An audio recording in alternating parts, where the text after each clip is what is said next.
XL with Obadiah's, and today I am going to be doing the first burn in the Vermont Bun Baker XL, also known as the Nectar, the Big Baker's Oven, or the Nectar Baker's Oven XL.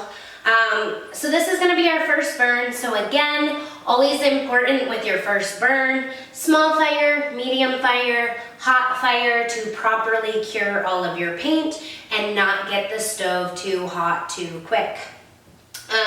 It's cold out today, so I am going to be putting my electric heat gun inside the firebox to warm it up. My mom is pretty sensitive with smoke and stuff like that, and she works in the office upstairs, so I just need to make sure not to ever have excess smoke. So if you're chemically sensitive, asthma, have sensitivities to allergies, that sort of thing, this is going to be key when lighting up any type of wood stove, really, especially on a very cold day. So it's handy, we have an outlet right here. Really, it kind of depends on how cold the day is, on how long you actually want to run this.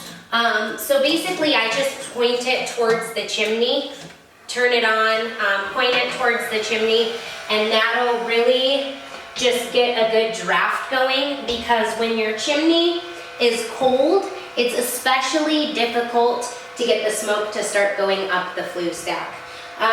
Today I'll probably run it about 10 minutes.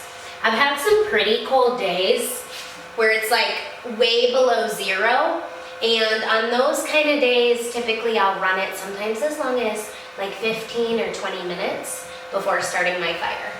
Okay guys, my firebox is sufficiently warmed up with my heat gun, so again, I never ever use paper, good dry kindling.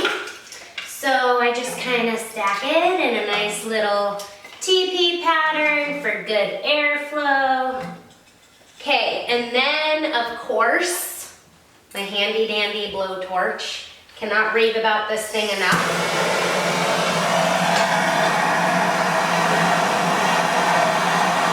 So obviously my damper controls are open.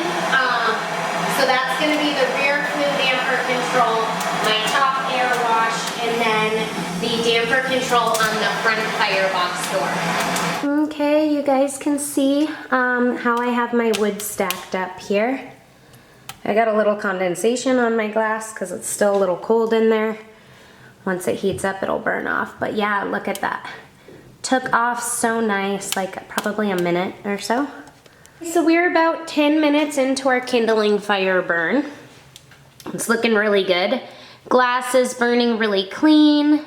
I do have everything wide open right now. I'm gonna close my damper control here in a few as far as my flue damper goes. Actually, when you close that flue damper, it does circulate the heat around the oven.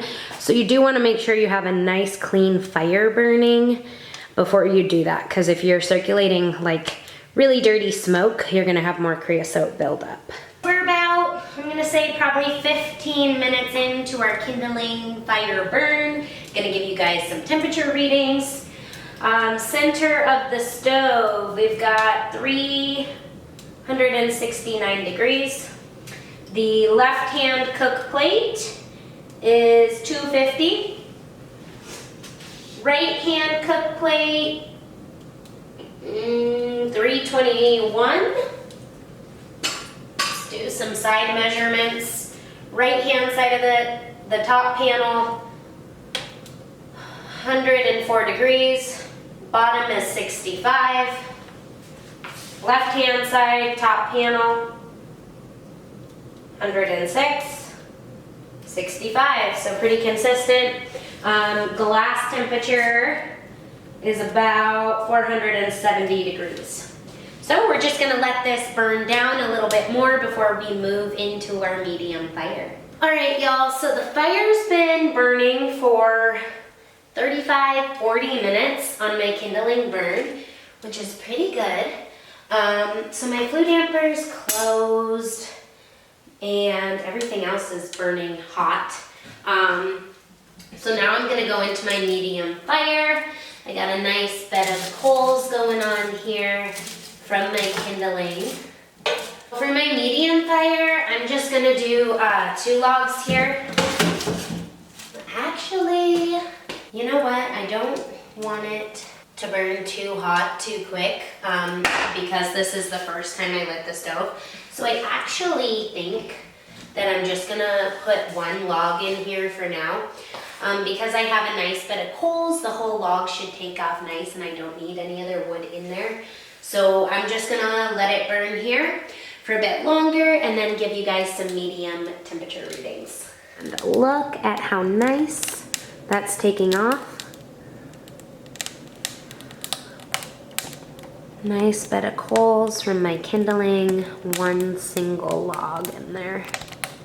Okay guys, we're about 10 minutes into our medium burn right now, which means the stove's been burning about 50 minutes total. Gonna give you some temperature readings.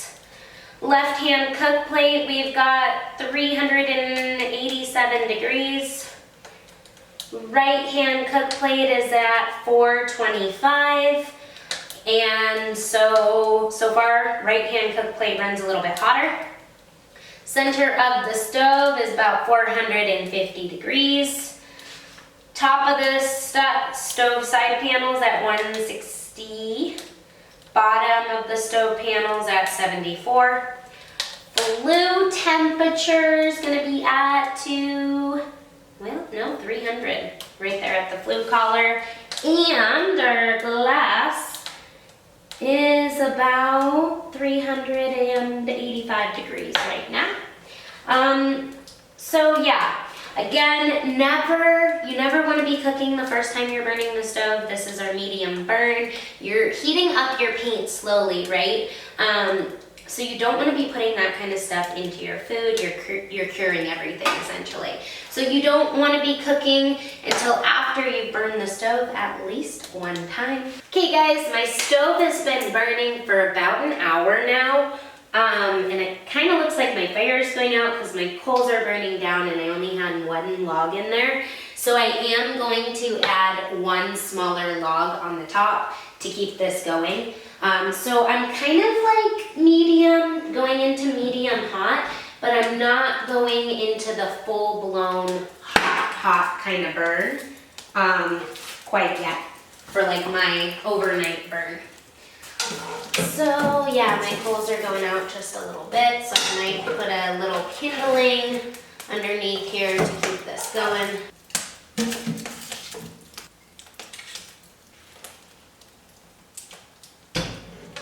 So the combustion thing on here is pretty cool.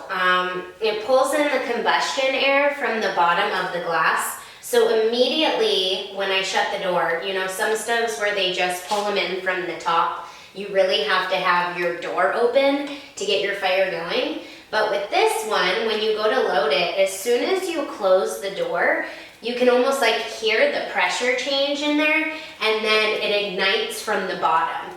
So this is going to be your bottom damper control. Slid all the way to the left is going to be open. So yeah, overall I really like the stove. It's easy to use, only a couple of damper controls. I think I need to open up my air wash, get my glass burned off a little bit. I did have some bark on some of the wood, and so again, I say that in my other videos, if you have wood with bark on it, then you know you'll notice a problem with the air wash getting a little bit dirty. Headed into my medium high. You can hear that thing crackling. So I basically have my 1 base log that I burned in my medium burn, added another smaller log and a couple of pieces of kindling. Burning very nice. Okay guys, my stove has been burning an hour and a half. So I'm in my medium high burn. It's starting to die out. So I'm gonna go ahead and load up the last fire for my hot burn. Nice little ash lift, perfect example. So when you're loading your fire, it's a nice thing to have so you don't drop hot coals on the floor.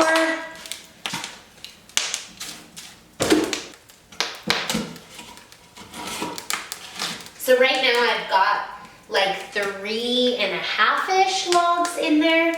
And if I had the right size piece I could actually probably fit another one in there, but I just don't have one small enough, so I am gonna add just a little bit of extra kindling to the top to pack my firebox a little bit fuller.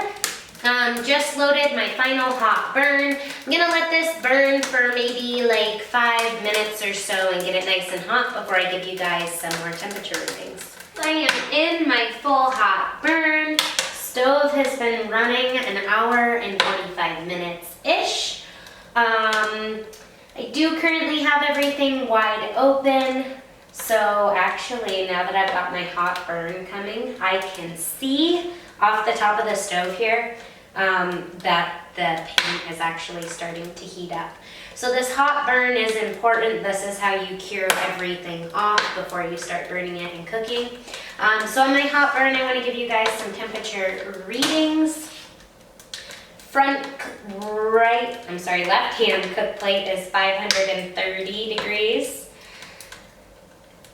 Left-hand cook plate when looking at the stove. This right-hand cook plate is going to be 606 degrees. Center of the stove is now 538 degrees. Our flue temperature is about 430 degrees. Side panel reading, top corner panel 239. Bottom panel is now at 102. And our front glass is about 384 degrees. So interesting. The glass doesn't seem to vary a whole lot. The stove is definitely getting much hotter. I've got about 3.5 logs in there right now, plus some kindling. So after I let this burn pretty hot, I'll load it back up and damper it down for my overnight burn. I'm actually dampering down now for my overnight burn, so my air wash is closed. You can still hear the fire crackling, but all the dampers are closed. You can actually see the glass starting to get dirty. So that is one thing I notice on this model. As soon as you close the air wash, it does get dirty pretty quick. So it was burning pretty hot. It's slowly going down. But yeah, very nice burn. I can feel the heat rolling out of here. It's been burning about an hour and a half. Burned it on high for about 15 minutes and then turned it down for my overnight burn. So it's still pretty early. If I was gonna get like a full overnight burn, I would load it up completely with a packed firebox and all the correct size wood. So I'm gonna go ahead. On my low burn, you can see that the glass is a little dirty. That's common. That's because our air wash is closed, so the airflow is not coming over the door to keep it clean. Once you light a good hot fire in the morning, that will all burn off for you. Alright guys, I really hope that you guys found this video helpful on the first burn in the Vermont Bun Baker XL or the Nectar N550 model. If you guys do like our videos, if you want us to keep producing more, please share them with your friends, share them all over the internet, social media. Don't forget to give us a thumbs up and like our videos, and of course subscribe to our channel so you can get all of our latest updates. Thank you guys so much for watching. Have a wonderful day.